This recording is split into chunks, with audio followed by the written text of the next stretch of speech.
Ukraine ने फिर रूस की सेना पर अपने नागरिकों को निशाना बनाने का आरोप लगाया और इसके लिए यूक्रेन ने रूस की मीडिया की तरफ से जारी किए गए एक वीडियो का सहारा लिया, जिनमें रूस की सेना का एक टैंक मारिउपोल शहर की सड़कों पर दौड़ता नजर आया। इसके बाद वो टैंक दो इमारतों के बीच खड़ा हो गया और उसने सामने की एक इमारत पर निशाना साध दिया। निशाना लगते ही टैंक से गोला दाग दिया गया, जो सामने की इमारत से जा टकराया।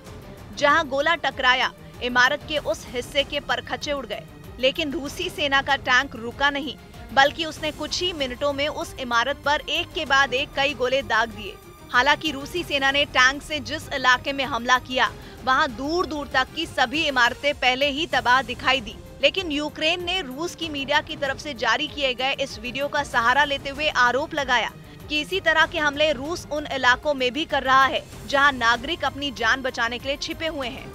उधर यूक्रेन पर कब्जे की जंग में रूस के सैनिकों ने कीव में बच्चों के स्कूलों को भी नहीं बख्शा। राजधानी के ज़लिस्या गांव को तो रूसी फौज ने पूरी तरह तबाह कर दिया। ये गांव कीव और चर्निव के बीच बसा है, जहां मौजूद बच्चों के स्कूलों को भी रूस के सैनिकों ने निशाना बनाया।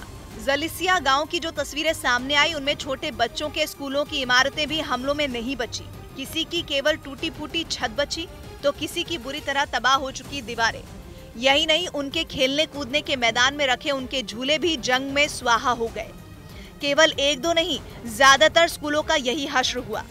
बड़े बड़े स्कूल भी कब्जे की इस आंच से नहीं बच सके।